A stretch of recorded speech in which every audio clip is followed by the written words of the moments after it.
All right, Coach. Hey, thanks for joining me today on this Simple Coach to Coach interview. Really do appreciate you taking the time out of your day to meet with me. So, appreciate the conversation we're going to have. Looking forward.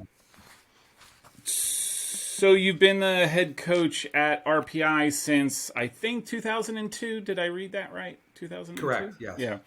And you've had a ton of success there. I would just, maybe you could just sort of start with your background, your soccer experience, and, ultimately, how did you end up at RPI? So I started, to be honest with you, there wasn't soccer when I first, got into elementary school around here. Mm-hmm. The first time I was able to play in any kind of league was in 5th grade. And that was in the rec league. But my parents are immigrants from England. Mm-hmm. So I did kick around in the backyard with my dad as a kid. So I was playing Little League baseball and soccer. And it was back in the day when my mom didn't drive and my parents said, you got to pick one. We can't do two. Not like today where everybody's going really miles, right? All over the place. So I ended up, I was an okay baseball player, but I couldn't really hit. I was a good fielder. But I enjoyed soccer a lot more, just more movement. I really liked it. So I got involved playing there. My dad, I think I was bragging to my gym teacher at the time that my father had played soccer, and he found a way to get a hold of him, and the people running the rec league got him to get in as a coach. So he started coaching the team, and then he pretty much took it over, and he is probably, some people refer to him as the godfather of soccer in the Capital District. So he was a guy who got a bunch of things started up here. And then, I played through high school. I went to a junior college. I played 2 years of junior college soccer, and then I went to Keene State in New Hampshire. Mm-hmm. Played for Ron Butcher. And then played in the Laza League for a little while, and played in the indoor soccer league. The NPISL or something like that. We had an expansion team here in Albany. I played for them for a little while. Yeah. And I had been coaching. I have a brother 7 years younger than me, and I coached his team in the rec league. And then I started getting summer jobs as a camp counselor at soccer camps. And then never even thought about coaching when I was in college. It never even occurred to me. Yeah. I was an industrial technology major, and I draftsman. So for 16 years, I was a draftsman and a part-time assistant coach. I actually ended up starting at Skidmore as an assistant coach so that I could take a class to complete my degree. I needed one class. I stayed there for 6 years as a part-time guy. I just really enjoyed it. And then I started looking for jobs, and I actually have been the assistant coach at almost every school in the Capital District. Mm-hmm. Not everyone, but almost. They were all part-time jobs. I got a head job at Adirondack Community College for 2 years, and that just was too much travel for me. I just couldn't do it with my full-time job. Then I did Hudson Valley Community College for 1 year, and then eventually I went to the University of Albany. They were Division I. Mm-hmm. And I went there, and then the job at RPI opened up. I happened to be in the right place at the right time. They were splitting the women's program and the men's program. So the previous coach was the coach of both programs. Both programs, yeah. Right. So they were splitting it, and at the time, they needed a women's lacrosse coach, women's soccer coach, and a men's soccer coach. So they hired a woman to be the lacrosse soccer coach, and they had enough money left because it was after the fiscal year started to have a guy come in and be a part-time coach for 2002. And because I had a job, I was capable of taking that role. Mm-hmm. And they told me when I was hired, they were not going to put the job back up. They would just promote me to full-time the following year. They said it was going to become full-time in 2003. Mm-hmm. And I've been in the college game at that point long enough to know that you don't have it till you have it. But I was willing to take the chance, and sure enough, they just rolled it right over, and I've been full-time since 2003. Yeah. Wow. So you were literally working for 16 15 years, like full Yeah. time as a draftsman, as a. I was a structural detailer for Yeah. 16 years, and I coached club. I was a part-time Yeah, assistant coach, yeah. coach club, work camps. So I never get. And the thing was that, it was a family business. It was my father and I, and so that allowed me some freedom in terms of schedule, right? Because it was all about getting the jobs done. Yeah. So as long as we could get the job done, then I could leave at 3 o'clock in the afternoon and make it to practice, or go on the road occasionally for away games and stuff. And my dad's a huge soccer fan, so He was really like, neat. "Yeah, go." Exactly. That's awesome. That is awesome. I've done the full time, part time thing, and it's hard, and I feel bad in hindsight just because I never was able to dedicate my full energy to the soccer part. And then I had kids, and then it just sort of, and that's sort of why I ended up saying, you know what, this got to be somebody's, probably just by time alone, somebody's going to be better than me, because I can't. It's really hard. It definitely is. My first year at RPI, recruiting was a nightmare because I was at work all day, and I would go over to try and take care of things, and I would spend all my time just catching up on emails, never getting a chance to really make any phone calls, and I was never on campus if any kids dropped in visiting. So it really, it's very difficult as a part-time, because you're not there. Yeah. Well, and to me, it's always like, in anything you do, it ends up being you're just middle of the road.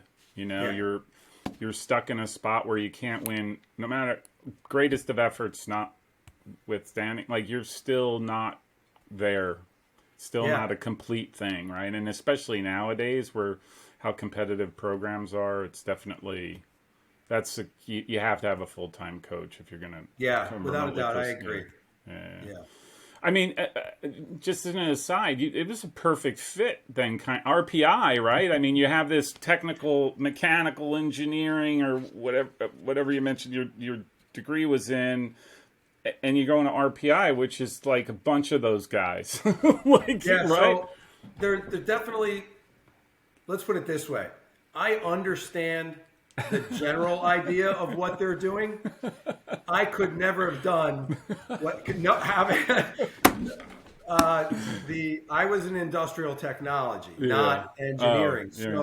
But I know when they described to me, that they're taking calculus courses and physics courses, I had to take those, and I struggled to deal with them. So I understand what they're going through. I'm not anywhere near. The interesting part for me, the sort of ironic part, is my father would have been a perfect RPI student. He would have been great there. He would have loved it. I am not quite that guy. I'm much more of a soccer coach. That's great. My dad, when I was walking around your campus, I did that Fields of Dreams, and I was walking around campus. I watched that. It was great. No, thank you. My dad was a chemical and petroleum engineering guy. He went master's degrees, 2 master's degrees. Anyhow, smartest dude I've ever known. And I was walking around there and be like, yeah, I got to find the soccer field to feel comfortable. But my dad would have been in love with that campus. Just being like, oh, let's go into building. Let's go into the nuclear whatever building. I'm like, okay. I'm like, yeah. So, hey, let me ask you now. I mean, 20 years at RPI. Have the players changed from when you first started to now? Are they better? Are they more technical? Well, in our program, they're better. Yeah. In our program, for sure, they're better. The program had a pretty good run in the very 96, 7, 8, 9, somewhere in that range. They went to 3 straight NCAA tournaments. Right. So the school, when I took over, the school had only been to 4 tournaments. I think they had gone in, I want to say it was 1969. And then they went in, like I said, 97, 98, 99. And then after that, they sort of struggled. Now, some of the league formation changed, and some of the teams that were in it. And also, quite frankly, when I took over in 2002, St. Lawrence was pretty The far ahead. bomb. Yeah, they They had were. just won a national Yep. championship in, I think, Yeah. 99. Yeah. So they were pretty far ahead. So the team had been in, I don't know, three or 4 years in a row had losing records. So there was a lot more room for growth in terms of roster. Right. If you mean, are the players at the club level better than they were? Boy, that's a really long conversation. I like those. Yeah.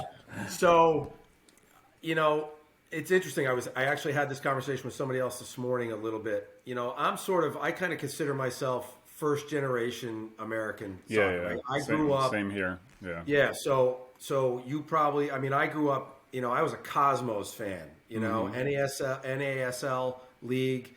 The national team was really not even, I think the first national team that I remember was in 1976, and it was the Bicentennial Cup, and it was made up of international stars that were playing in America. Yeah. Right? And then, Pelé would not play against Brazil, and the English guys wouldn't play against England, and the Italians wouldn't play against Italy when they played. So the interesting part is, I think my generation, a whole bunch of my friends growing up, we would get together every day in the summer and have pickup soccer. I don't see that anymore.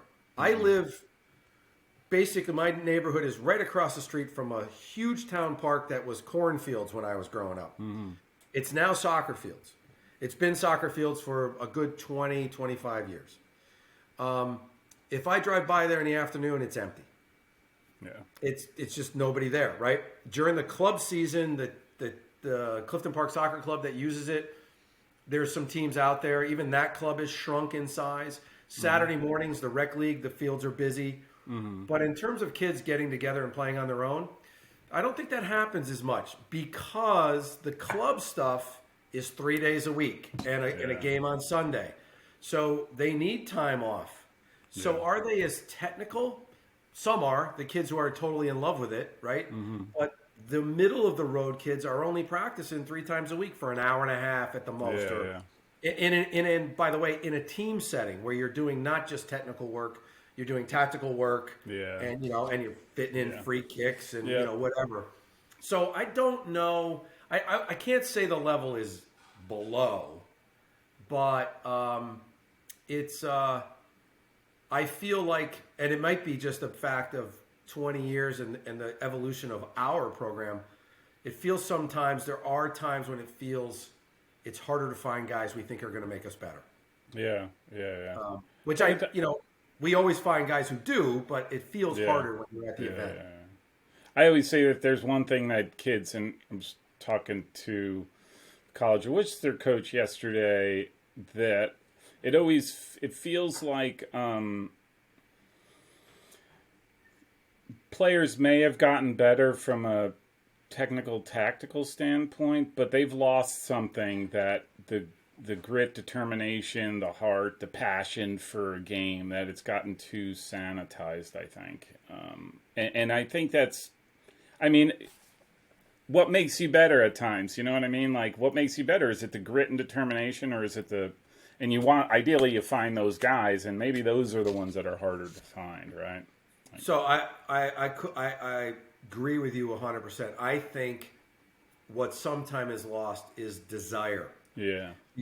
And I think part of that is, and I think we have a pretty big attrition rate in soccer as kids get older. Yeah. And I think part of it is, 10-year-olds are going on the road for 2 or 3 hours to play a game that's 2 20-minute halves. Yeah. And so they spend 6 hours in the car. Yeah. They play 40 minutes, and they're doing that all the way through, right? By the time they get to be 15, 16, 17, they're like, I just want to stay home.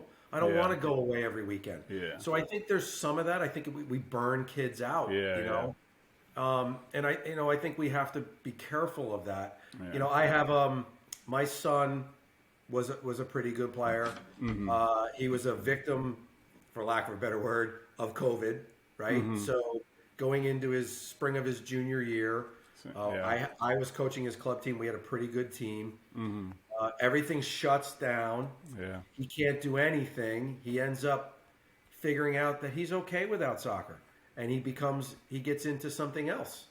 Yeah. So he's not the only one. There was lots of kids went through that. My oldest, same thing. Actually tried to get to a school, went to a school, and was offered a tryout.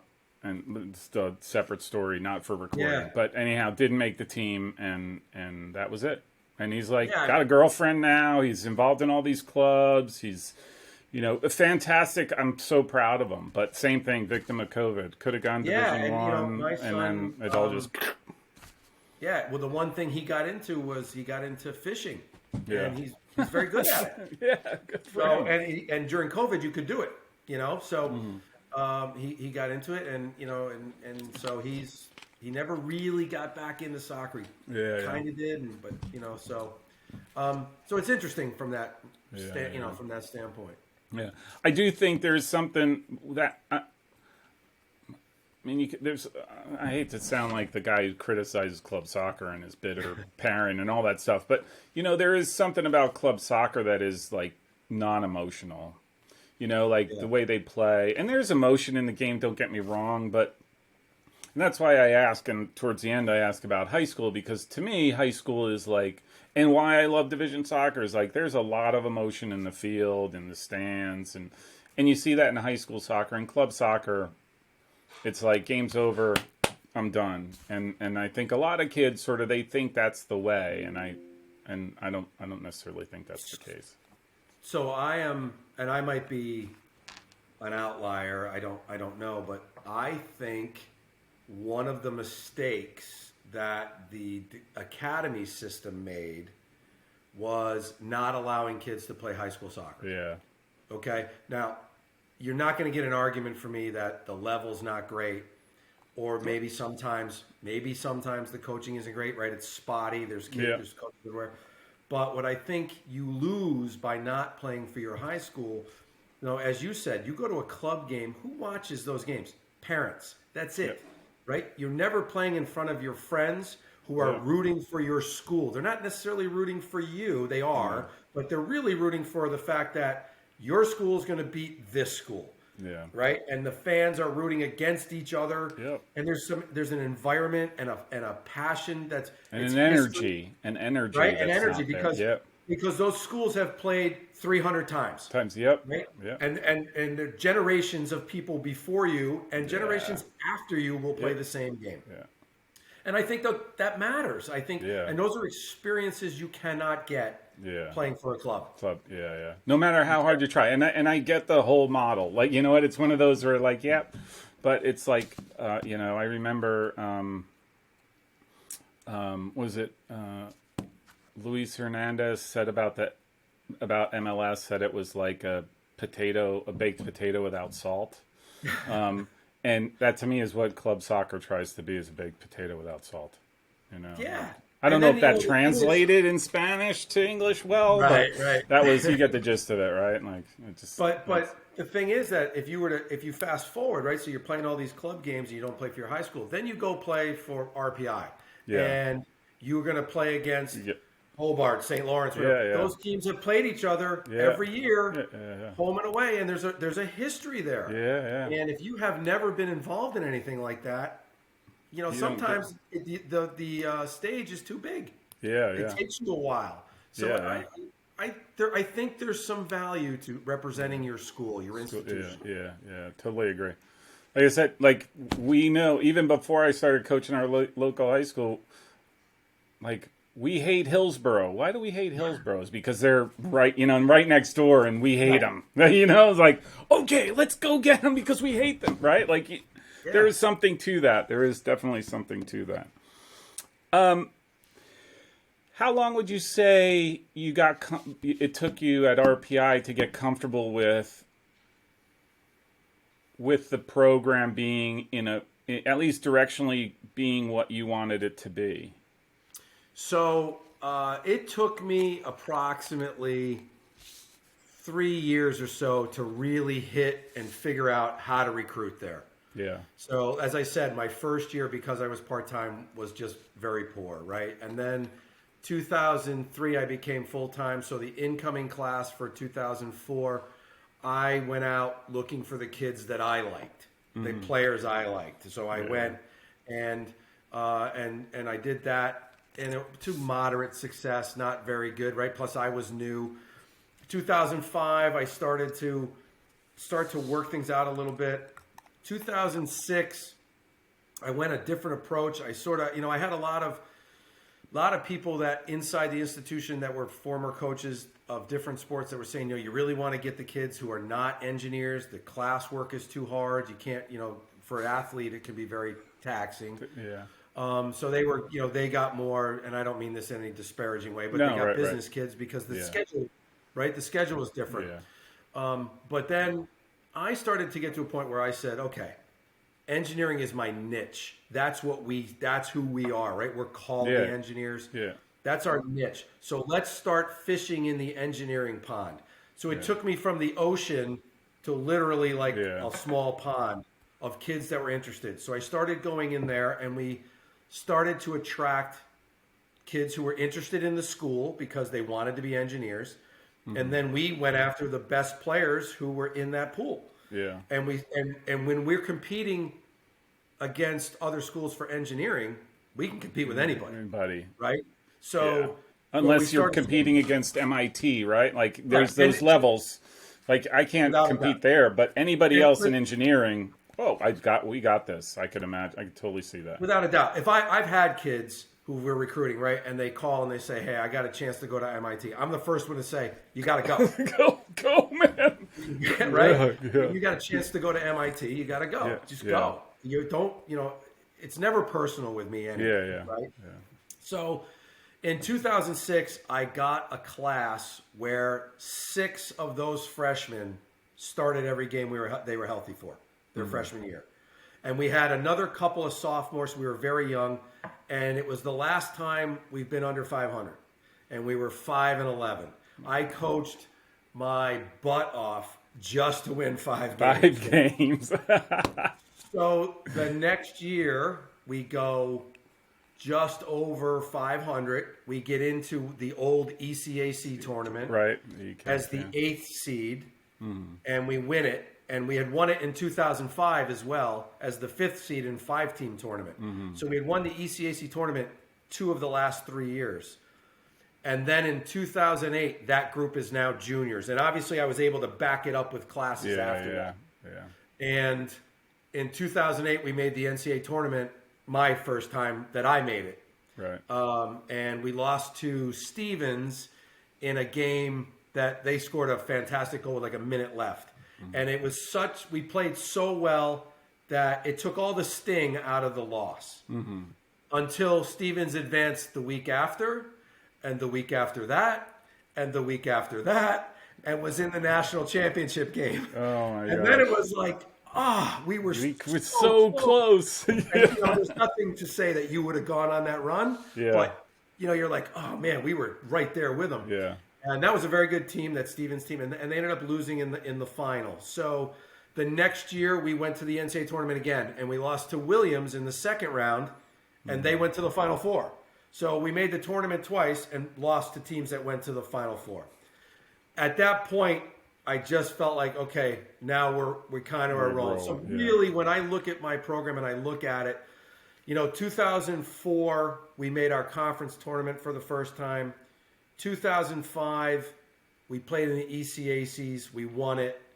2006, we were below 500. 7, we won the ECACs, and then 8, we made the NCAA tournament. And that from there on, I feel like we've had a couple years where we haven't had any postseason, but we usually make at least the league tournament, and we've made the NCAA tournament 5 times since 2008. Well, you're in a conference that it's really hard. Well. And I'll just say any conference, it's hard to do, except for a few where there's only a couple teams that are really competitive. But, when you're going up against a school like St. Lawrence, that's a hard thing to do, right? Just to win. Yeah, and I really, our conference in the last 3 or 4 years has just gotten better and better. Yeah. We've had some turnover in coaches for a while. We went through a couple of years where some of the schools were turning over. And now it's pretty much settled down. We do have 2 new coaches coming this year, but that's because 2 longtime coaches stepped aside. So otherwise they would still be there. And, I think the stability in coaching helps, because the programs are they're up and running, right? Yeah, when the new guy takes over, there's always a little growing period. Yeah. I forget who I was talking to a few weeks ago, about that. Like, what's the most important thing of a program that you see that becomes successful? And recruiting is obviously the top there. You gotta recruit well and get the right players. It's like stability of the coaching staff. Like, the longer the coaches have been there, usually the better off it is, because it like you said, there's this continuity and there's this how we do things, and it just sort of feeds it on itself after a while. And it's like that was his big thing. Yeah, absolutely. I mean, we have a phrase we always use, the RPI way, right? And I'm sure they have it at other schools. Yeah. They do it their way, and they've done it that way. It's what we've established, and it's also, trial and error. We've tried stuff that hasn't worked, and so this is the stuff we like, and we're always trying. And we're always trying to, I'm always trying to learn new things. How can I make it? How can we be better? We're never going to be satisfied. We're always trying to go. I mean, our sort of the way we judge ourselves now, our standards are crazy, because now we set a standard. We got to the final 8. Yeah. So now there you go. That's your bar. That's our bar, Sorry. right? So now we got to go 2 games further, right? And not only that, now it's also, I think, once you make the NCAA tournament, nothing else is satisfying, no matter how well your season goes. Yeah. And it's ridiculous to say, I won, last year we won, I think, 11 or 12 games. And we didn't win our conference tournament. We won our conference regular season, but we didn't make the tournament. It feels like a failure. Yeah. And it wasn't. It wasn't. It was a good year. We won. Yeah. Anytime you win double-digit games in college soccer, you've had a good year. Yeah, yeah. It is true. It is crazy almost. And I have to remind myself, forget about how difficult most conferences are to qualify into the tournament. To win that tournament is a whole different, ball of wax at that point than the regular season, right? Because everybody knows this is one and out. And then so to win the ticket at the end of that is extremely hard, and then to actually get it to go to the NCAAs is nearly. I mean, you forget about that, but you're right. Once you made it, you got to taste. You got to see. You got to look at heaven, and you're like, that's where I want to be every year. Without a doubt. Hey, do you have? I'm going to assume this is like talking to you is like talking to the guys at Tufts or Johns Hopkins. Like. Because they're all leaders, but do you have a leadership council or group that sort of that you work with that's on your team that acts as a go-between between you and the rest of the squad? We have had them, and we have them at period. I meet with the older guys a lot. We try to have one representative from every class in it. I think one of the things is I sort of give that to the players. And I say, okay, here's the group, here's the leadership council, and then how often we meet is more up to them than me. Yeah. So if things are, the honest truth is when things are going well, you meet less. Yeah, right? Yeah. So you're going to meet more. So it's really up to them. One of the things that we sort of, our guys are very schedule oriented, and they don't like to change their schedule too much. But we have done it. We're going to. It's interesting that you said that, because that's something we are going to spend some time on in preseason this year. One of my assistant coaches in his former job was doing a lot of training, and leadership was one of the main things. So we're going to institute a full team leadership stuff as part of our preseason this year. Yeah. So I'm hoping that that'll be even more so. But. Yeah. Our guys I have to say, the leadership I've had has been very good.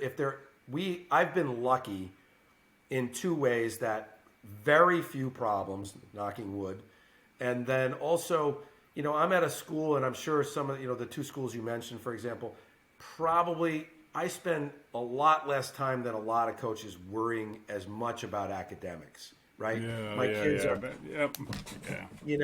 they come in, if you come in to be an engineer, you've thought about that in high school, and you know what it takes to do that, and you're usually pretty focused. Now, that doesn't mean that we don't have, I think we've had a little bit of struggle recently academically for our standards, which our standards are the team GPA is over a 3.0. That's our goal every year. So we've done it in the last 40 semesters. We've done it 37 times. Okay, and the 3 times that we were below, we're just below 2.9, 2.8, 2.7s, right? So we're not dropping off the map, and we're not required to have that GPA, but that's our goal. But what we've noticed, and I've talked to a couple other coaches that are at similar kind of schools, we almost have to retrain our kids to be students, because for the kids that are now freshmen and sophomores, they spent the last 18 months going to school on a computer. Yeah. They were not in class. They didn't have to study to take tests, right? So they could do everything open book. Yep. And when you're taking calculus, physics, differential equations, strength of materials, stuff like that, where you have to study, you have to retrain how to study that stuff. So it's been a little bit of a challenge, but we'll get it straightened out. We're in the process of hiring at RPI a new academic advisor for athletics. Our last one retired, and then with the pandemic, we were sort of on a hiring freeze. So there's been a little gap, but we'll get that back, and we'll take care of it.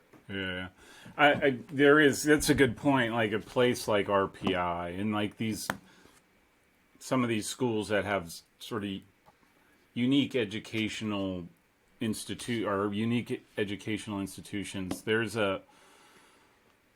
To go to RPI, you have to be you already have to have formed some type of framework for your thinking and how you work and because you're not going to RPI to party or I mean, that's respectful. I'm sure they do at some point, right? But you're not going to RPI to spend 7 days a week going to the bars and hanging out and partying, right? Because if you did, you'd be out within a semester, right? Right. So you know how you can go to a school and you can spend time at the school figuring out what it is you want to do. Yeah.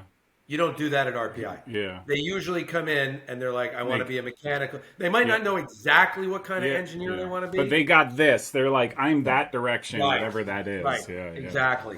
Yeah. So they, so that part, they have a really good idea of what they want, and their grades are usually good. I mean, I know what my standards are. Yeah. And I can look at a kid's transcript and know whether he's a lock or not. I have very few stretches because there's no point in getting a stretch. They're just going to struggle. Yeah.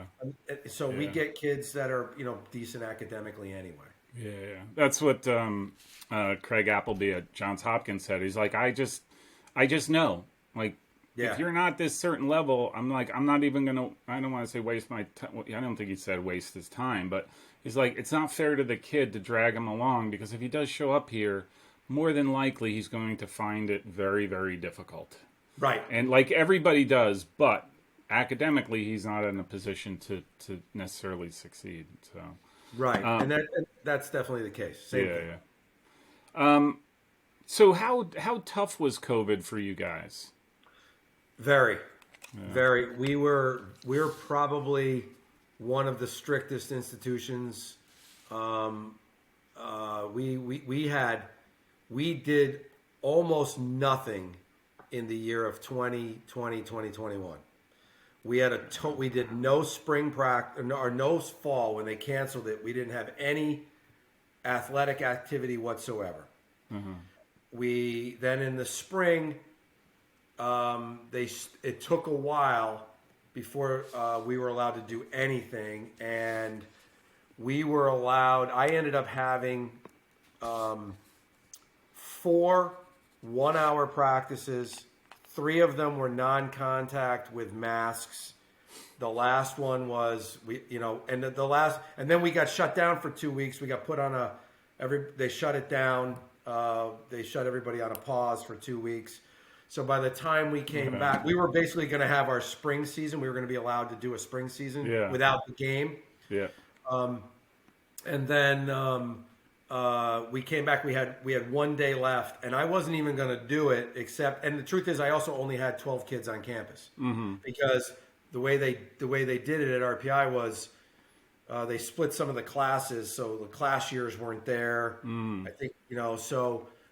We had a total of 12 kids, and on that fourth day, I wasn't even going to. The kids just wanted to do it, so I did it for them.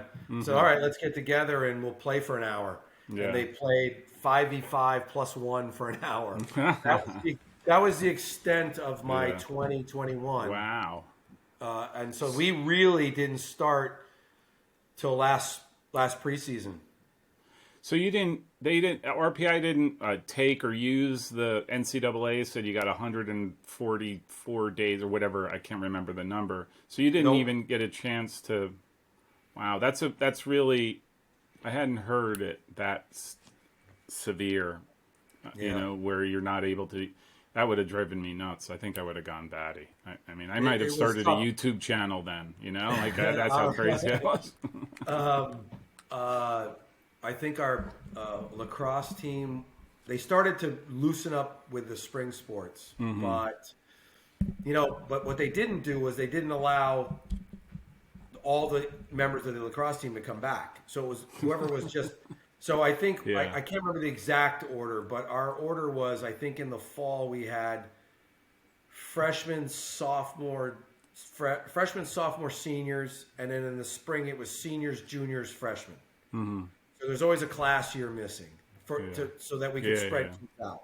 Yeah. Most of the classes were remote, even though they were on campus. Yeah. Miserable. For a college experience, miserable. Yeah, I would have just stayed at home, Yeah. Well, that's what happened. A lot of kids just opted out and stayed at home. Yeah. So basically we were starting. So one of the things. When we did preseason last year, we scrimmaged. I want to say it was our third or fourth day. We scrimmaged. It was the first time we had played in 640 some odd days. Wow. Yeah, we didn't look good. Yeah, how was that? And we played a pretty good team, so it even made it look worse. Yeah, so. That's funny. Yeah, that's true. Go that long. Holy smokes. Well, I'm glad you're beyond. Well, yeah. For the most part. Yeah. I'm glad you're beyond that. I mean, I did have to wear. It was the first school that somebody told me to put my mask on at the student. I forget the student center where the bookstore was. Yeah. Yeah. We are still wearing masks indoors. Yeah. It's very difficult. We are in our long-serving president is stepping down at the end of this month, and new leadership will take over July 1st. Yeah. So we'll see what happens. See what happens then. Yeah. We're optimistic. Yeah. Hey, do you see a lot of, because again, I know. I'm just thinking in terms of RPI and just sort of that little pond that you sort of fish in for prospects and future student athletes. Do you see a lot of that D1 or bust attitude among recruits, or not so much? I think I did initially. I did see that a lot. So we would wait around, right? We wait around for the phone calls not to come, and then they would call us, right? Eventually, because they're like, because you would talk to guys, and they would say, "I'm waiting on this or that," and the truth because you say to yourself, "Okay, well, if you don't have a spot already, the best you're going to get is a walk-on position, and you're probably not going to make it, right?" Yeah. So, I think what's happening now is there aren't as, in my opinion, anyway. I don't think it's as much anymore, because it seems to me, from the outside looking in, that the mid-level to lower-level Division I's are really staking their claim and trying to make a name for themselves by going with international players. Absolutely. That's a great point. That is a great point. Yeah. So I think what's happening is the kids who are borderline, which are the kids that at our level, we're trying to get those kids, right? Yeah. We're trying to get, if you want to really be good, you got to get the squad guys. Yeah. That are D1 squad guys that are going to play for you. Yeah. Right? Because that's who, you look at the NESCAC, right? They're loaded with those guys. Every single one of them is that, right? So, that's who you're trying to get. And I think it's happening more and more now that kids are looking at the roster and saying, I don't want to sit on the bench behind Sven and Jorgen. I want to play. Yeah. Right? Yeah. So I think we actually are getting to a point where kids are they're more not necessarily realistic, but they're looking at us, and I think they're starting to come. And you've done a lot of research and you see a lot of games. The level of our soccer has really gone up. Yeah. It's not shabby. It's not ugly ball anymore, right? No, I mean the level is good. It's when people come to see it, and part of the problem is that they don't see it as much because we're not on TV, right? And but the level when they go see it live, they immediately go, oh, There was a gentleman who coached basketball at University of Rochester, and he won a national championship there, and he has a great quote, and I think his name was Mike Neer or Coach Neer, I think, and his quote was, everybody thinks they can play Division III until there's a Division IV. And it's true. But that's not true anymore, right? I mean, Division III athletics in every sport is super competitive. Mm-hmm. The margins of the top to get over the hump, everything has to go your way. Yeah. Because the level is so good. And not only that, you're getting a lot of kids, particularly state schools, I think, benefit the most from kids who are transferring out of Division I and they go back to Division III. I will say, this whole journey that I've been on since the fall, where I started watching these games, and I'd watched Mount Union, my alma mater, number of times. I'd follow, but it wasn't until this fall where I really started to look at teams, and the amount of games I watched was, legitimately crazy. But when it was all said and done, I'm like, wow, there is some really, legitimately good soccer when you look at collegiately. And I've been saying for a while, it's like, I would take even the top 100, 150 Division III teams, and you compare them up against the lower end Division I teams, and there's going to be a game. It's not going to be this. It's not a walk in the park. It's not going to be. It would be a game, right? The difference would be the overall depth of the D1 programs, right? Correct. And they would have one or two guys that we don't have. Yeah. And then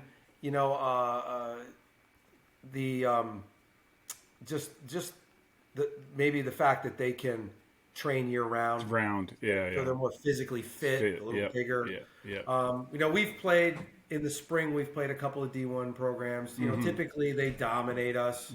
But we hang in there. The nature of the sport allows it to be competitive anyway because it's hard to score. So if you're good defensively and you just keep the ball a little bit, if you can manage to maintain possession, then you can play against them.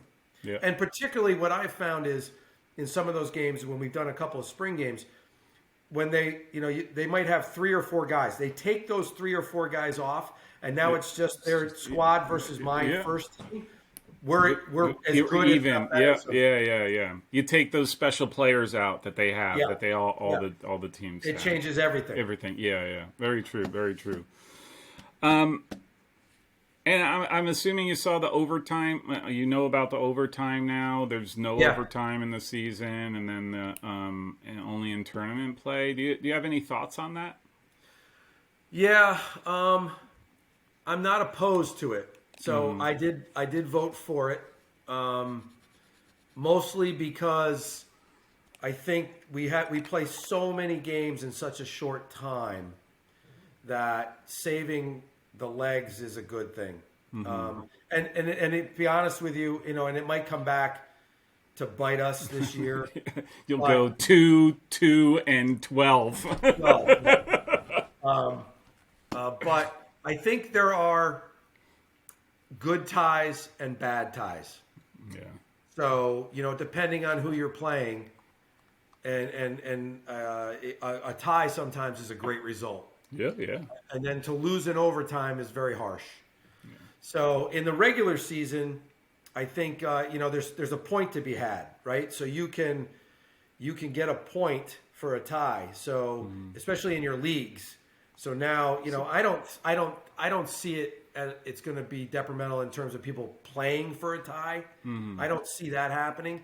But maybe in the last 10 minutes you play for a tie, right? You try to manage that part of the game. Yeah. Or if you're playing out of conference and you're playing a really good team that at the end of the year is going to be in the regional poll, a tie is a good result. Okay, let's figure out how to make sure we don't lose, right? Yeah. So, but I think overall, I'm not opposed to it. I mean, to be honest with you, if it had gone the other way, I would have lived with that too.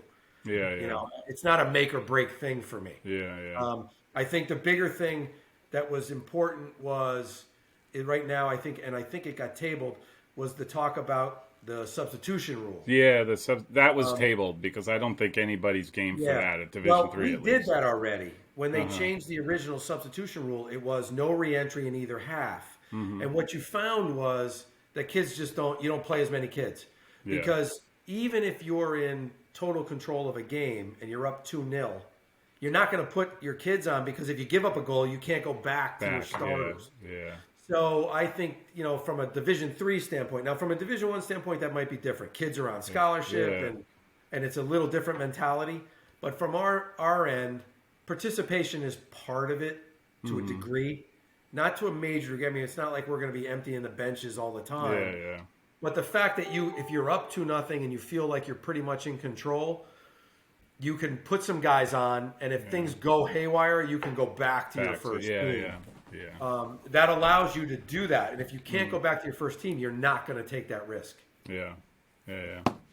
Very true, right? Like that's a good point too, is just the ability to go back to what you were comfortable with if things go haywire.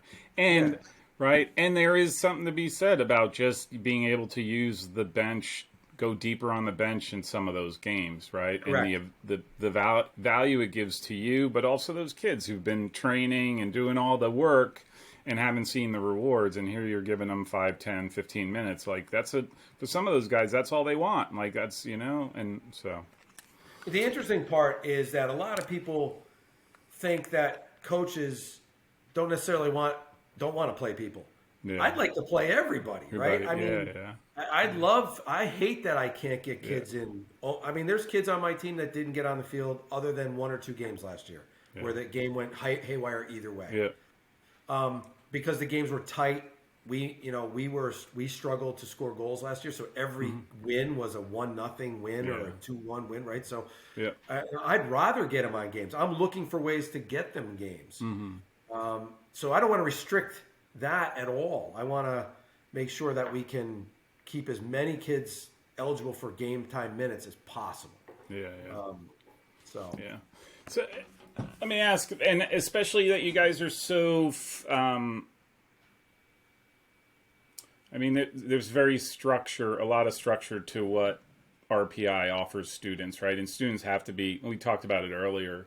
Do you have any non-negotiables for your team? Or is your environment already so hyper structured? You're like, you just know if they're on the soccer team, they're going to do the things necessary because that's the world they live in, and they're engineers, and so everything's like right angles. So there's 2 parts to that answer, right? So the first part is I learned to sort of approach things a little differently. Because, especially in the beginning part, it's not as much now because I think I have more true soccer players than I did in the beginning. But in the beginning, I had people who played soccer. So I would, let's say, somebody is attacking our right flank, and we can, even in practice. So I had to look at them and say, okay, I got to speak their language. So how do we solve this problem? Because that's what they do. They solve problems, right? So that part, a little bit from a language standpoint. Yeah. Now, though, what I would say is, as I alluded to earlier, we have an RPI way. We play a certain way. I am pretty, not set in my ways because I'm always looking to improve, but I know what I believe in. I know what our foundation is, and that probably is not going to change, right? Now, we might change our system, we might change our shape, whatever it is, but the foundation, the fundamentals that I believe in, those will never change. They will always be there. Yeah. And we don't, we as I said, we get more now, but we don't get the artistic kid, right? Yeah. So we're a little bit more straight line kind of soccer. We play an attractive brand. If you come watch us play, the ball is moving a lot. Everybody's touching it. It's 1 and 2 touch. But we have now been fortunate enough to get a couple of guys that can go 1v1. So we now, our goal is to, as a program, is to put a team on the field. So when the good players are watching from high school and clubs, they go, oh, I want to play there. I want to be a part of that. Yeah. Yeah. We don't want the ball, the guys in the midfield being tennis nets, right? We don't want them going back and forth. We want everybody, we want it on the ground as much as possible. So obviously we play in the Northeast, and weather and field conditions are a part of everything, but that's our, that's sort of our fundamentals, right? And then, we build everything with the idea of, if we can not give up any goals, we only need 1 to win. Yeah. Right? Soccer's hard enough. If you have to score 3 to win, you're not going to win a lot. Yeah. So sort of our, we ask everybody to buy in. That's our foundation. We are by no means a defensive team. We just are organized and try not to give up goals. I would think too that suits without a doubt. That suits the student athlete that you recruit, right? Like, there's a structure, right? There's this, and again, I'm just making assumptions from the outside. No, you're 100% correct. I would think in their thinking mind, oh, okay, so our starting point is being organized, and everyone has a role, and it's very sort of methodical, and so I would think that, like, a lot of players at RPI would gravitate to that because it makes sense to them, right? Intellectually, it just makes sense. 100%. I mean, that is, I think that is part of the equation, right? That just makes it work. Yeah. There's definitely a piece to that because our kids are very organized. Yeah.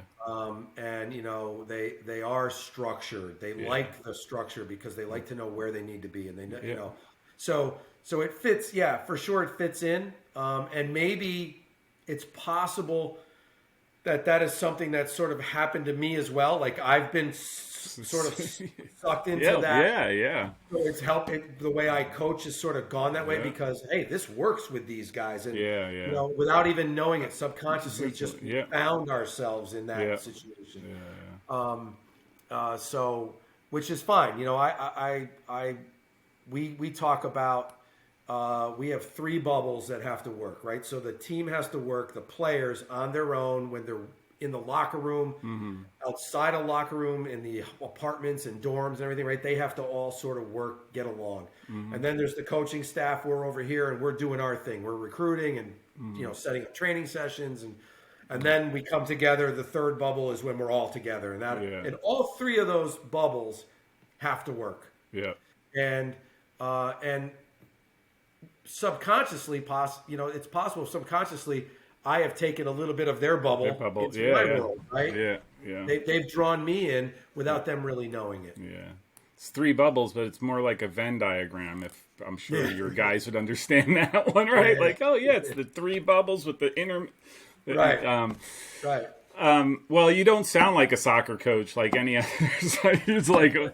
Well, I could talk X's and O's all day. Yeah. So I can do that part too. I'm good there. I just wear the hat. I'm not that.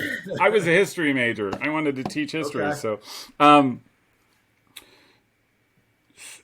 So what were your expectations for this year, going into the year, knowing, I mean, how non-soccer related was your year and a half to whatever it was, Right. to now you come into August and you have that scrimmage that is so bad. I mean, were you just like, man, I just hope we're able to show up every day? Or... Well, so in 2019, we lose in the quarterfinal, right? And we graduated 3 starters from that team. And everybody was back. And then we lost one kid because of the pandemic. He left to go play in Spain. He went through one of these organizations that was over there. And he said, I'm going to be there. I'll come back. But he didn't come back. And he was a pretty big loss. He was a freshman, by the way. So, he ended up being a loss. But we had pretty much everybody back. So I thought we were going to be okay. I just didn't know how long it would take. So we had a number of fifth-year seniors come back. So one of the benefits of RPI is also that we have a grad degrees. School. That's huge. I'm discovering. So our kids could stay and get their grad degree. So that's what all of them but one senior did. And what he did was he did a co-op one year, so he had one semester to finish. So during the pandemic, he did that. So we had pretty much everybody back, and my guys, they honestly thought they could win a national championship because they had gotten to the precipice, right? They were right there. Yeah, they're right there, Who am I to tell them that every single break went our way that year, right? I'm going to just jump on board and go, I'm with you guys, let's go. Let's go. So I thought we were going to be pretty good, and we rebounded pretty quick. I mean, we were just a little disorganized. We hadn't had that many days of preseason. The team we played was a D2 school. They had already had like 5 or 6, 7 days. And we rebounded, and by the next, we played 2 more scrimmages, and we were clicking, and then we got off to a decent start. We tied Oneonta, and then we dropped the game to Williams. We just had we actually played well and just had a bad afternoon. And then we didn't lose again for a while. So I thought we were going to be good. The difference was 2019, 2021, everything we hit in 2019 went in the back of the net. Yeah. And you still can't believe it. And you're like, oh, I can't believe that. We won in the Sweet 16. We beat Messiah in overtime. Yeah. The ball a guy reached for it off a set piece, and he got his knee on it, and it went in the far corner, right? So those are the kind of things you're like, oh my God, that just doesn't happen, right? Yeah. We had a freshman score 16 goals. Oh my gosh. He was Yeah, he was player of the year and rookie of the year in our conference. First time that's ever happened. Yeah. So everything this year, our very first game, we should have known, it was foreshadowing. We had a ball saved off the line by a defender in overtime. We would have won the game 1-0. Yeah. Later in the year, we play a really good soccer game against Montclair. They score a phenomenal free kick with 6 minutes left. We beat the keeper with 2 minutes left, but the kid saves it off the line. Yeah. We had more balls saved off the line by defenders and goalposts. So it was just a matter of the ball didn't go in the net. Yeah. And that's the difference, right? We were good. We just didn't score as much. And then in 2019, everything we hit went in. Everything. Yeah. So I was only worried in the very beginning because I think I underestimated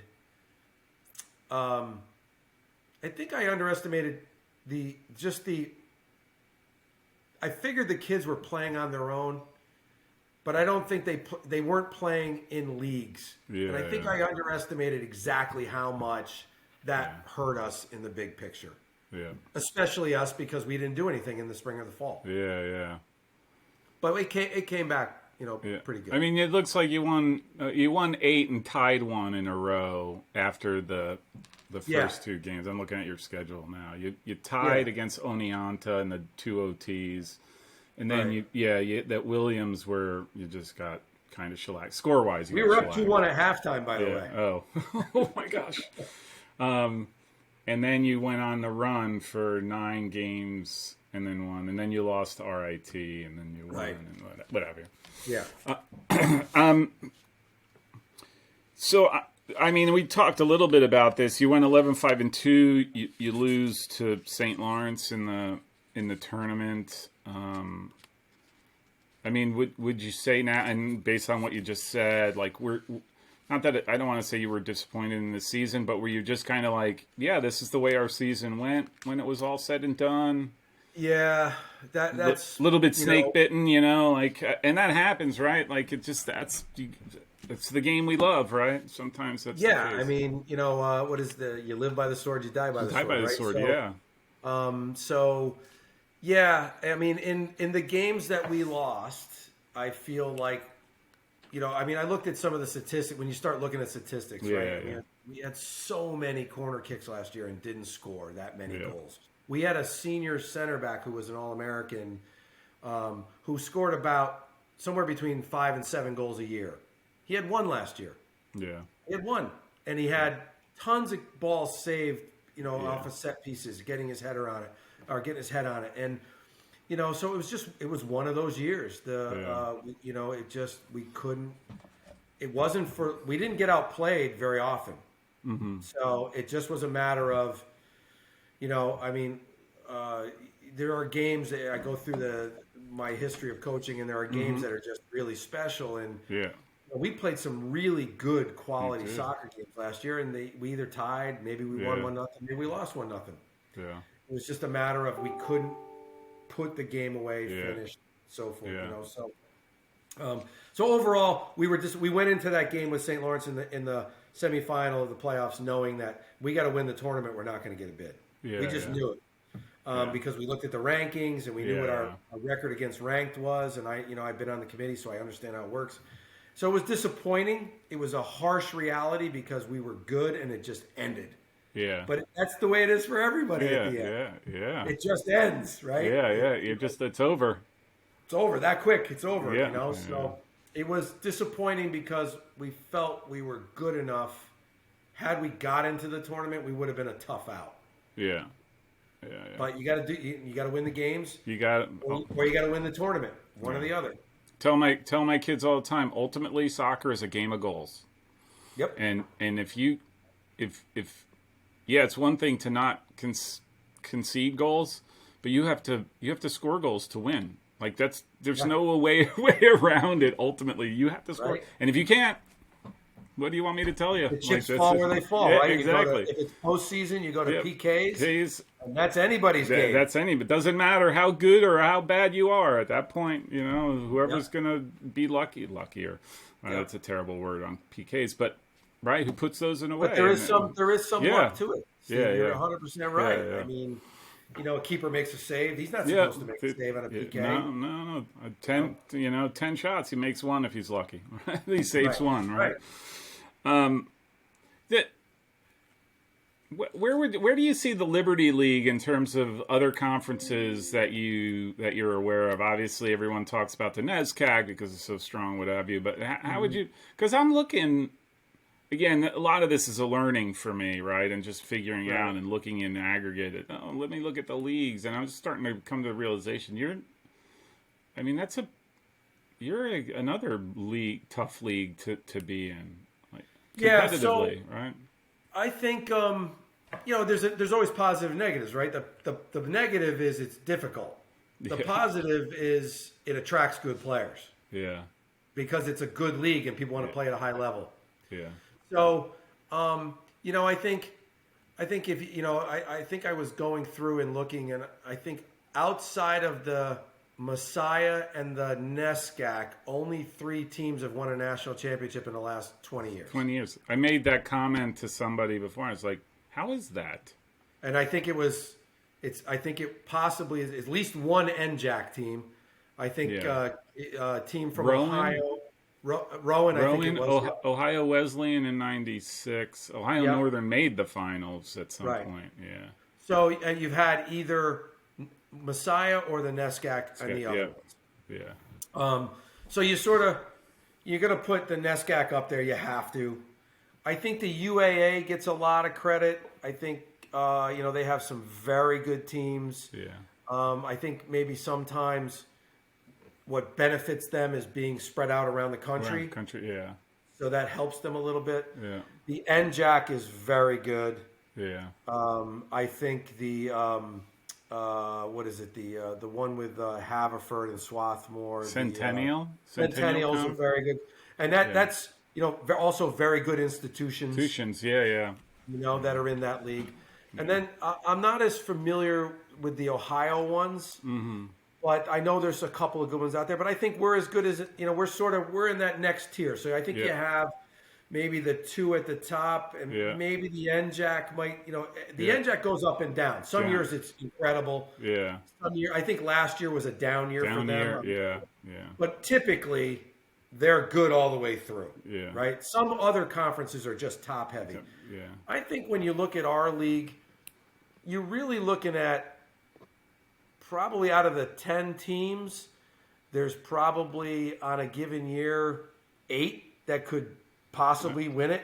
That was the number. I was kind of like, that's 5. I could see 5 right off the bat, easy. And then Clarkson had a down year, and they're usually really good. But they come up and down, right? Yeah. And I can tell you that, playing away at some of these institutions, they're tough games. You play at RIT or at Hobart, Ithaca.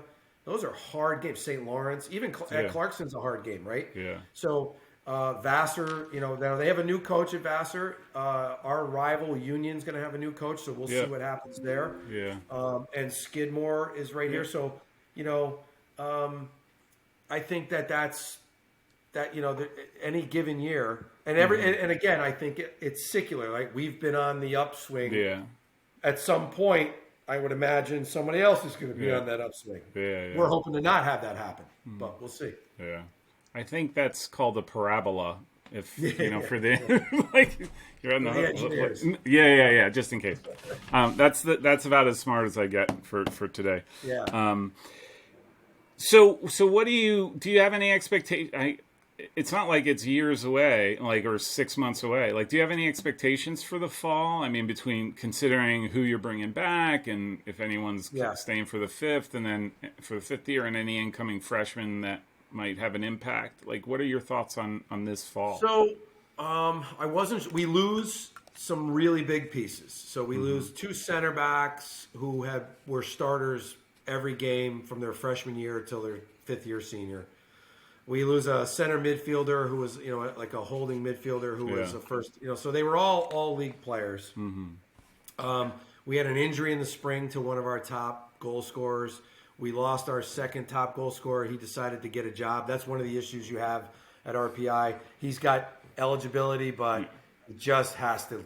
I got to get the job. I got to get out of here. He just had to leave.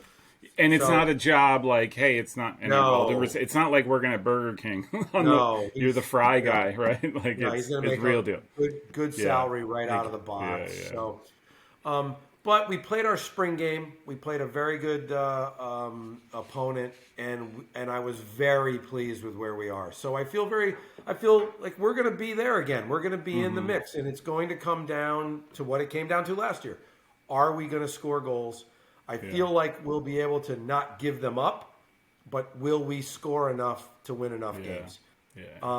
Our out-of-conference schedule I always set up our conference schedule so that if we win the games early and we do well in the league, it's very difficult to keep us out of the tournament.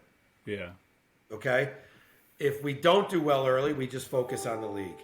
So I try to keep both doors open as long as possible. In 2015, we made the NCAA tournament. We didn't make our conference tournament. Yeah. Because all our other numbers were really good. Yeah. So there's more than one way in. The idea is to keep that open as long as possible. I mean, I like where we're going to be. We'll be a little inexperienced early, even though they are kids that are going to be technically juniors, sophomores and juniors that are filling these roles. Yeah. They won't be flat out freshmen. Yeah. Because I've been planning to replace these guys for a couple of years, and COVID just put it off a year. So, yeah. So that just gave them, they've played another season. They've had another season under their belt, and so I feel, and again, like I said, the spring game was very encouraging. Yeah. So I think we're going to be okay. Well, I'm always one that I would probably downplay us more than anything else. Right. That's my nature. And then and we'll see what happens. Yeah. It's definitely a case Last of. thing I want to do is come back here and have you go, you said you'd be 12 and 5. I'm so. This is a clip right there. I'm keeping this one, and I'm coming back at you like, what the heck? Even after the first game, I'll be like, come on, I was expecting 5 goals. Like. Right. Just to shift over to recruiting, if that's okay, some generic questions I ask, and then I'll let you, get back to your day. But you're familiar with those recruiting websites, the NCSA and all of those? Do you use them as part of your recruiting process, or again, it might be knowing RPI, it's just could be just very different, and that's fair too. They're not as helpful for us. Because a lot of the stuff that they send is mass mailed, right? So it's just sent out to everybody, and they're sort of phishing. So a lot of times I'll get emails. They used to get sent, and then they would all get printed out, and I'd go to my mailbox, and there'd be a whole bunch of there. And now they're just emailed to you. Yeah. And a lot of times you can tell they have no idea who they're emailing them to because the kid's got a 2.5. Or he's got a 900 on his SATs, right? Yeah, I mean, so we probably don't use them as much. Now, there are new services that are starting that we may pay more attention to because they're going to be more personal and more targeted. But they're still up and Yeah. I always use NCSA because I think they've been around the longest, or the ones that I've seen. Yeah, so I don't mean to pick on them, and I apologize. No, but I understand completely. So, obviously, the recruiting has changed. 4 years ago, there was no transfer portal. Yep. That changes things. So, so what I tell, when I do a recruiting seminars for the clubs I work with, basically, I would say that you don't necessarily need a service. The only thing that you really need is to be able to make a good video. So if you need to hire someone who can do that, because everybody can do the other stuff. And it's much more personal. I'm much more likely to respond to someone who is sending me a personal email than I am to a mass email. That's that and way. And then says to you, like, hey, coach, really interested in going to RIT. Well, that happens. It happens to them too, though. To be fair. Oh no, I get it. Totally. I say it to everybody, like, hey, I totally want to be a doctor. Go Doctors, totally miss the mark. You're like, okay, I get that. That's one of the things we talk about. Make sure you check the names. I've gone to work on Monday morning and forwarded an email to my buddy at RIT, Billy. Yeah. This is how my week started. And we get a laugh out of it. So that's funny. I could totally see it. Hey, do you showcases? Do you like them? Do you go to them? Are they part of the recruiting process for you? Yeah, they are. Because it helps us consolidate. We see more kids for the cost. It's much more difficult to just go watch one-offs and stuff, right? So, the landscape is changing. I'm very high on the ECNL stuff now. I feel like the level's very good, especially for Division III players. But the Division I kids, are coaches are there as well because there's some kids there. But we go. We hit all the big ones. Yeah, I was down in Virginia with my son a few weeks ago at ECNL Virginia, and in Richmond, right? Yeah. That one. And I was impressed by there were a lot of coaches, but I was also just impressed by the level of soccer in general. Yeah. I mean, to see it. Yeah, it's very good. I went to one. My assistant has gone to most of the ECNL stuff. I went to one in January, or sorry, in December in Florida, and I was very impressed. Yeah. Very impressed. Yeah. And I'm assuming do you do ID camps? And We do. How big are those for you? We like them. We have probably in our roster, excluding last year's incoming class. So I refer to them as the video freshmen. They're the kids we saw only on video. Yeah.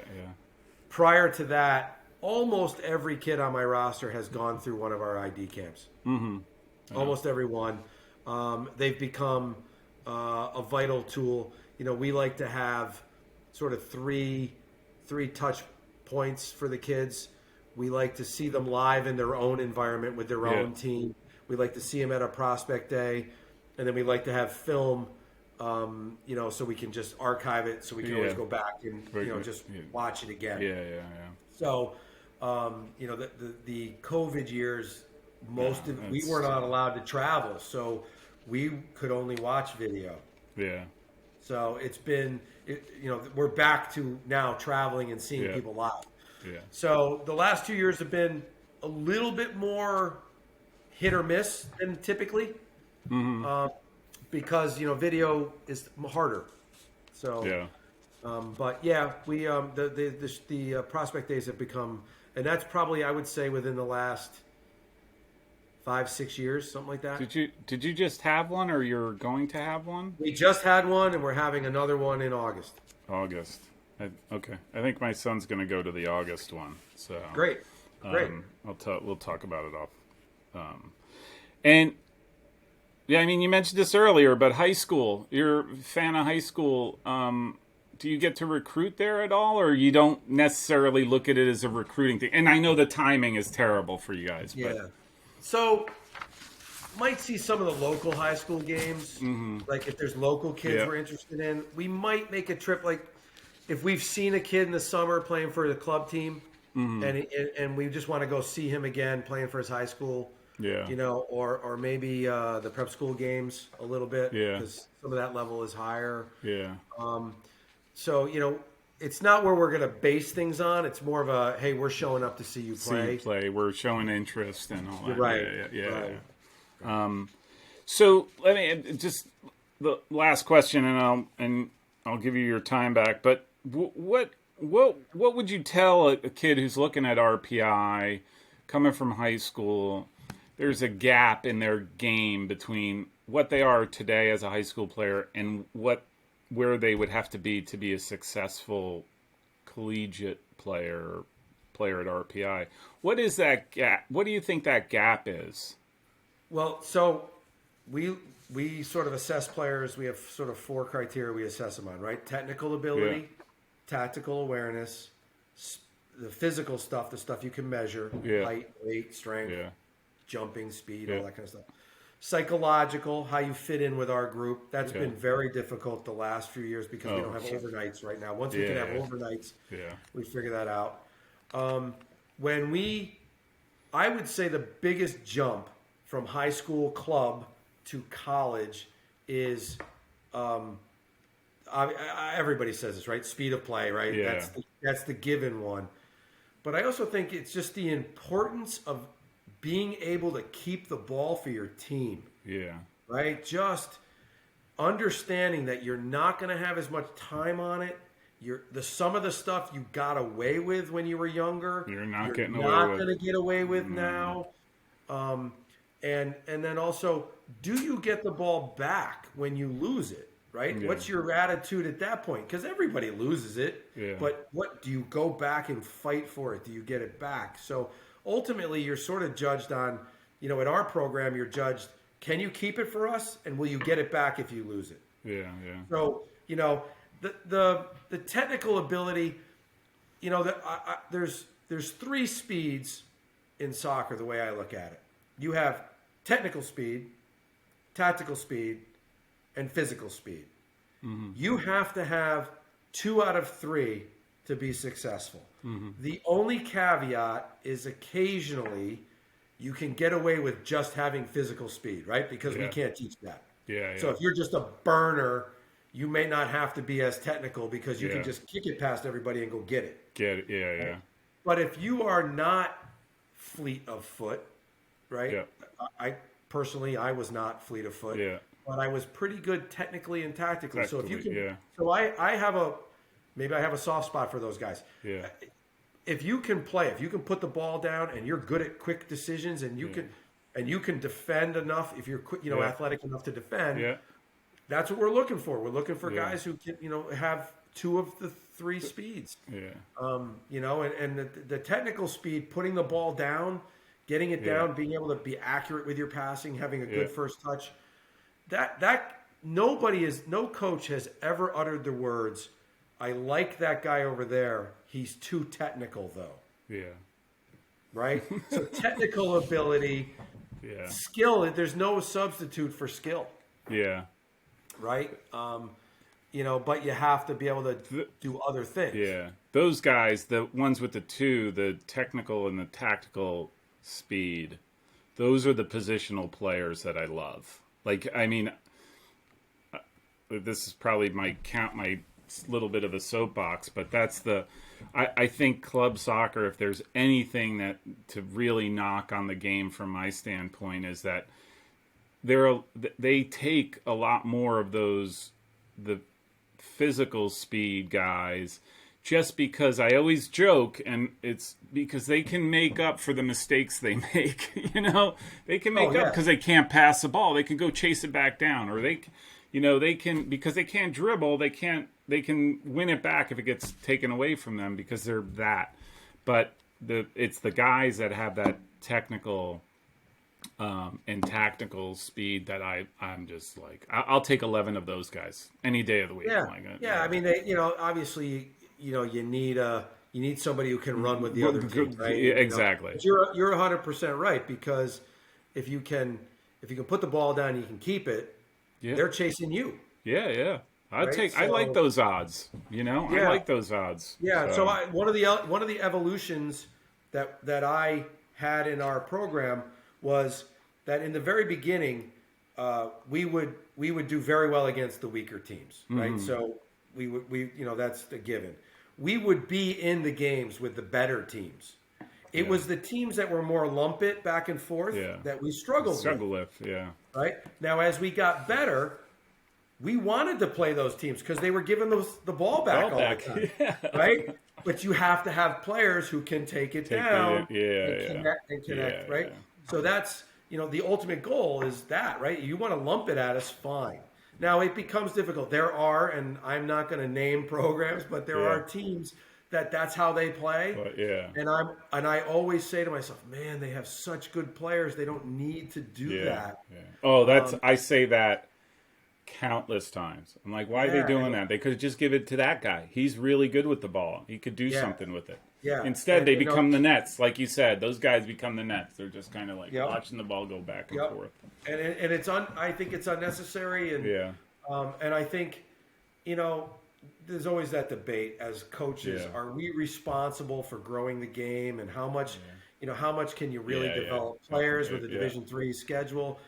I'm one. Here's my belief.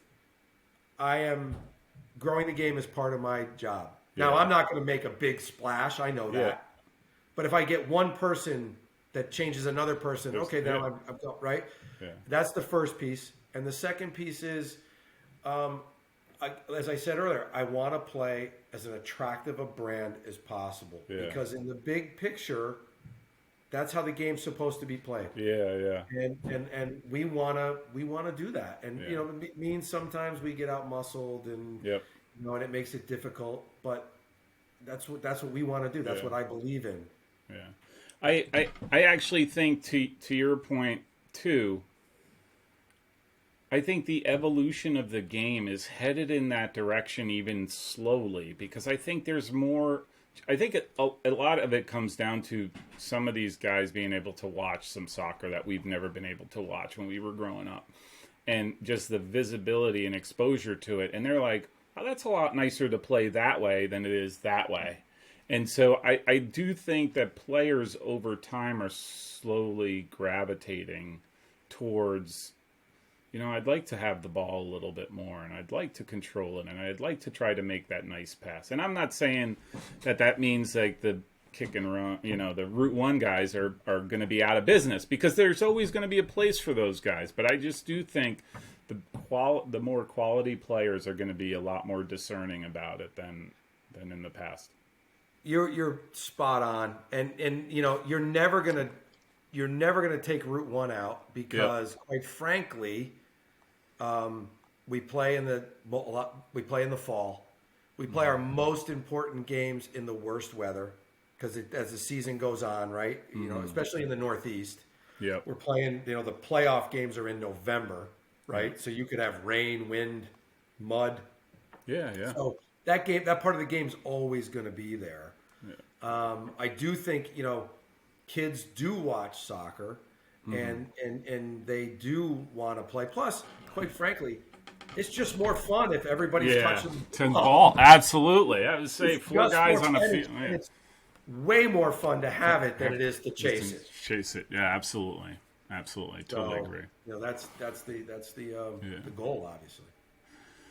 All right, Coach, now that we've solved all the problems of soccer and Division III soccer, I really do appreciate you taking the time. This was fantastic. Really did enjoy it. This was ranks, definitely. So thank you. This is as I said earlier, I can talk soccer. We could be on here for 4 hours. I could talk soccer. So, so I appreciate you calling me and including me in this stuff. I love being a part of stuff like this. I think what you're doing is a fantastic thing. I watched a few other of your episodes. I was like, I'd never seen. The first one I saw was my buddy Steve out at Cortland.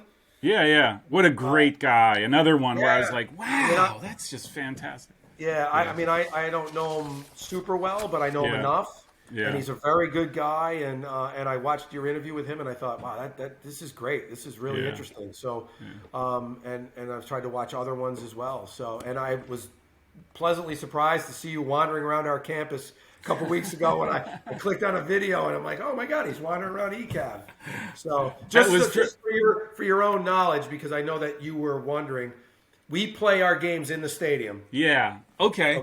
In the football, what's the football? But it looks the big stadium. ECAV Stadium. We play. All the sports play in there now. And the field that was under construction used to be our only field. For our football team used to be down on campus when you wandered around campus. Right. There was a huge green area, open green area inside the old buildings that are sort of like the Ivy League.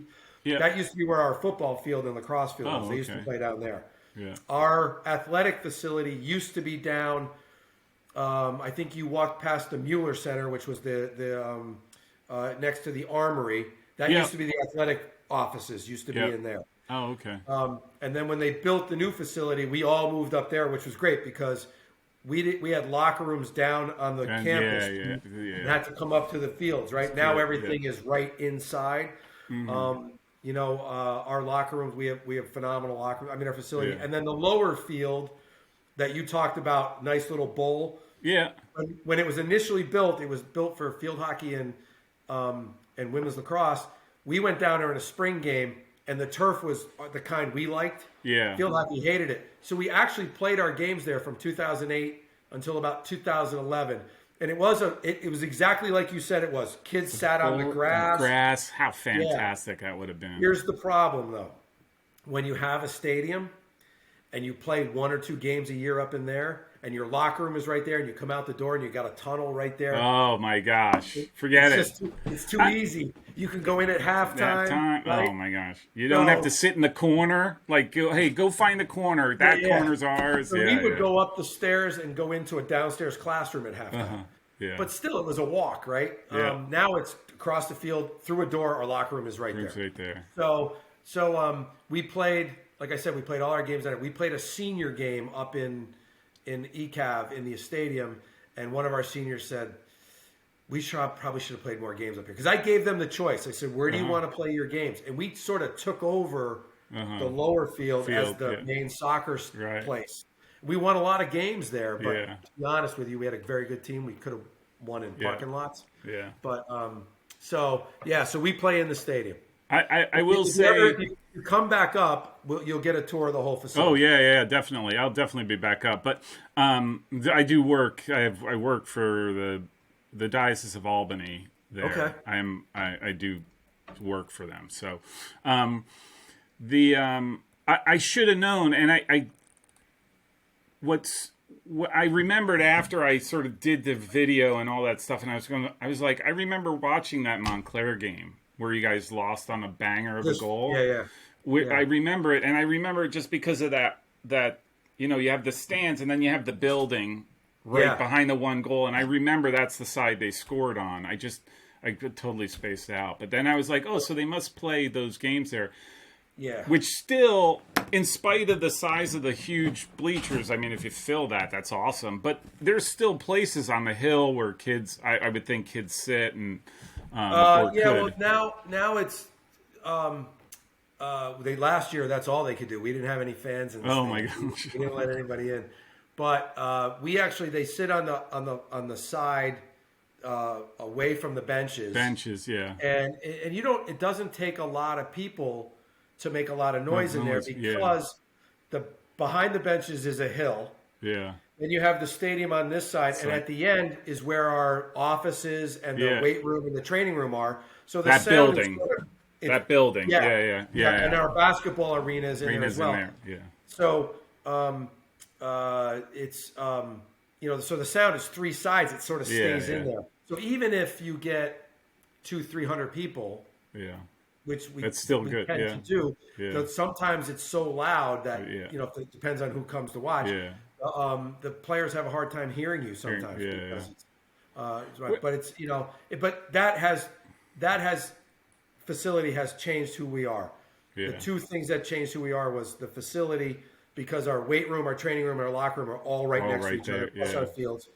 And then also in 2012, we finally got a full-time assistant coach, and that helps tremendously. Yeah, I always say that's the commitment to me for real programs. That's terrible to say, but programs that really are the ones that committed to a full-time coach, committed to committed to an assistant coach, and then have committed either resources or have real quality facilities. I think those three are you're going to see more of like that tiering go on over time as you see that. I think it's just a conjecture of mine. Yeah, you're probably right there. Because it changed who we are. Yeah. Because now it was just me, and now it's me and another guy.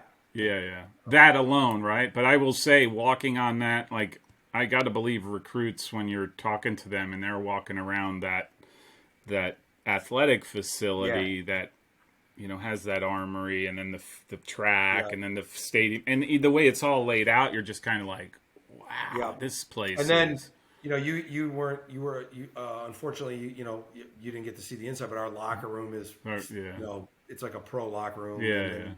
Weight room is tremendous. Training room is tremendous. So, and it it's definitely it definitely helps. Is the hockey team in that armory? Is that the ice skating rink or whatever? At the end that of that looks one field, the Houston Fieldhouse, that's the hockey rink. That's the hockey rink, right? Because I know, are they Division I still? Or, they are Division I. Division I. Yeah. The hockey I know is a big deal up there. Which, whatever. But what a place! I was like, oh my gosh! I'm not kidding you. There are probably Division I schools that are kind of like this. I wish we had this set up. Right, just everything contained, everything's right there. Yeah, so we're lucky. We understand, and part of it is obviously because we have Division I hockey. There are certain things that they're competing against that we sort of have to match. That's very. Oh, that's a good point, right? You have to have those facilities that show you're a Division I school, whether it was, so we get a bounce from the Division III level. All right, Coach. That was awesome. Okay. Thanks.